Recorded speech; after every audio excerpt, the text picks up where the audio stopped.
overdraft in my bank accounts, and I got 2 little kids. Like, when I was taking people classes, I could not afford to take their classes. And guess what? I didn't learn nothing in their class. Like, I was taking classes and I didn't learn nothing. And I was Mm-hmm. getting pissed off because I was like, y'all saying the same thing y'all told me on live. Y'all didn't give me a strategy. I'm Mm-hmm. going to give every esthetician in here one strategy right now that I know works, because every esthetician I've ever gave this strategy to has cleared $1,000 or more on this strategy. So this is one strategy that I give every esthetician I come in contact with. If you have a Rolodex full of people, y'all should be making money. If a client ever came to you, y'all should be making money, because this is what you need to do. You need to have what's called bring a friend strategy, best friend day. I tell every esthetician, you get on your cell phone. I used to hand text people, hey, when you come and you bring a friend, you get 50% off your service, right? A lot of Mm-hmm. people like, damn, Yep. I'm losing a lot of money. I'm gonna miss out. If you're waxing somebody and that wax costs you $5 per person, you're losing out on $5. But you're finna gain a potential customer. Mm-hmm. Then I also tell people, hey, if you gain that potential customer, Mm-hmm. now you tell them, when you bring me 5 people, your next wax is free. Yep. You don't have to have friends to do this strategy. You can literally, I used to walk in a grocery store and I used to hand out a loyalty card. And I used to tell people in a grocery store when I was waxing, hey, this is what I have. This is what I offer. And when you bring 5 people with you, or you refer Mm-hmm. 5 people, you get your service free. I had one lady who never paid for a service. She always was sending people to me, never paid. My content creation strategy would bring a friend, because guess what? If you brought a friend, you had to let me take pictures of you for content for Mm-hmm. my Instagram and my website. So now Mm-hmm. I got content.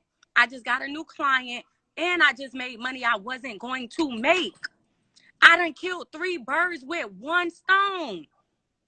Now I got clients, I got money, I got content. Now I'm finna add products. Mm-hmm. Once I added those products and I showed consistency and I used them all the time, that Mm-hmm. allowed me to go from 1K months to 30K and not touch a body. And she's That's selling how I products. retired in 7 months.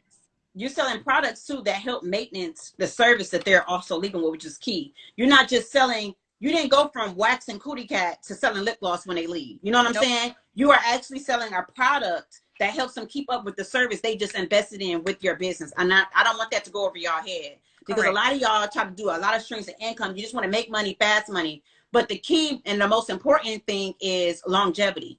Correct. Longevity is what's going to keep you in business. That fast coin, as quick as you can get it, as quick as you can go broke, as quick as your business can go out of business. Okay. So always think longevity with your business. And before you try to do so many things, master that one thing first and then go on to the next. So she mastered the service. She mastered the returning client. She mastered the professionalism. She mastered that.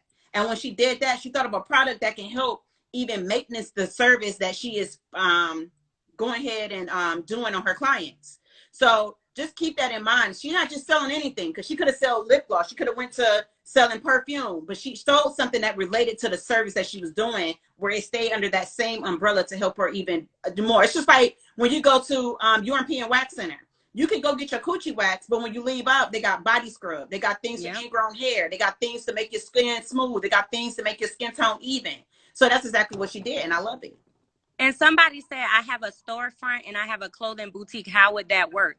If you have a storefront, you need to be having social gatherings. Even in COVID, you could say, hey, Yeah.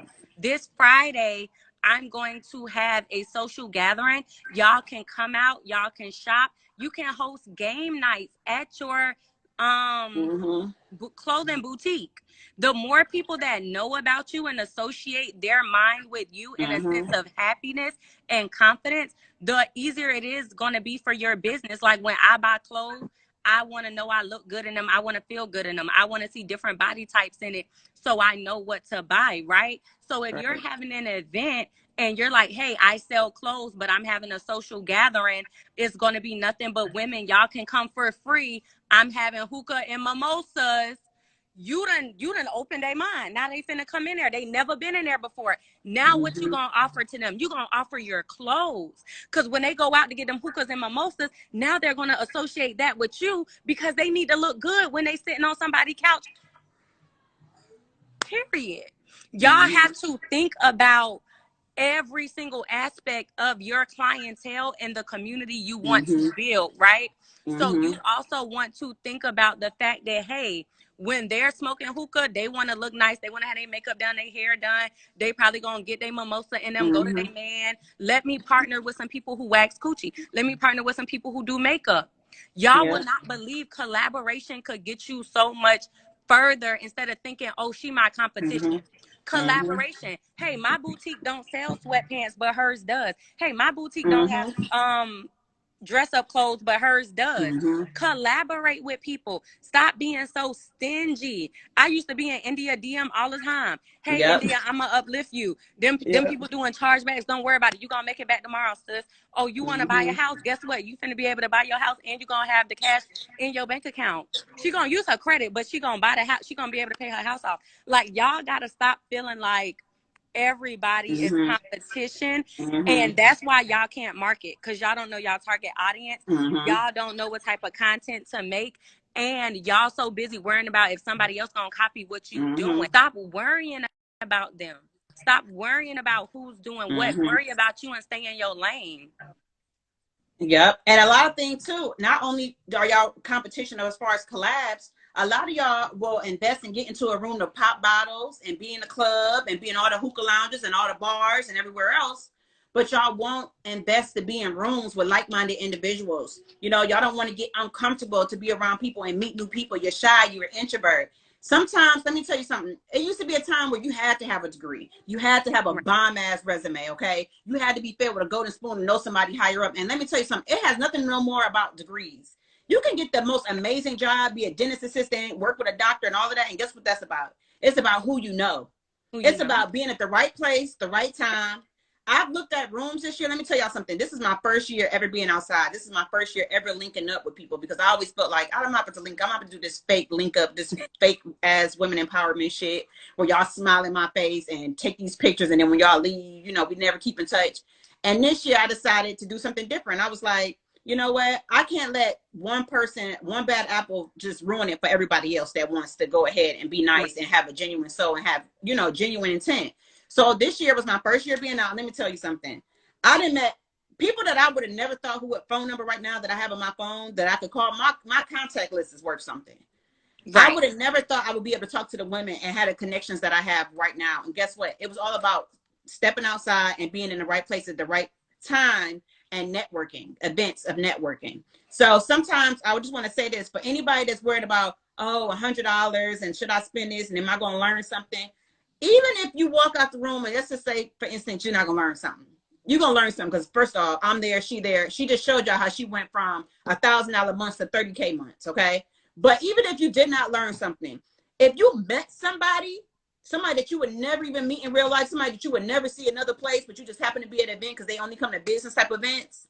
If you met just one person, let's say you met your mean, or you met your Judy, your Jessica, or you met your, you know, whoever that you may look up to, you met that person being in the room. That's all you need. I don't care if I didn't walk out with one piece of information. Correct. And sometimes y'all are so busy trying to get to know the host, y'all don't realize it's so many other businesses in here that you can connect with, that you can take off with. So spend that $100. I tell people that all the time. When you go to a networking event, the big bosses are not your target. It's the bosses sitting next to you that you wouldn't even pay attention to had you not been in that room. Like the strategy I just gave y'all, I gave that strategy in detail to another esthetician the other week. She was like, oh my God, I made $1,000. That's the first time I ever made that. And I was like, wow, you made $1,000 from people whose numbers you already had? She was like, girl, I didn't even understand the strategy till you, hey, baby. She was like, I didn't even understand the strategy until you broke it down. She was like, I never would have thought to do that. I said, and you know what else you never would have thought to do? I said, you would have never thought to email those people. Why y'all don't email y'all people? Y'all need to email. I had my first $30,000 month from sending emails. I was only making $15,000 a month. My highest month was right after. Well, you know, I don't Friday. do. You know, I don't do emails, and I'm a multimillionaire. Right, and that's why I feel like having me and India in the room is so important, because Because you got two different. Yeah. India don't send emails at all. I can send an email right now and go generate thousands of dollars. India can make a post and generate thousands of dollars, right? My community is not there to where I can make one post or do one live and I'm like, bam, $10,000. But I can send an email because I done built up that email list of customers and wax clients to where I can, bam, make $5,000, $10,000. Y'all have to understand there are different strategies and businesses and different ways to skin a cat. I know what works for India does not always work for me. So I had to get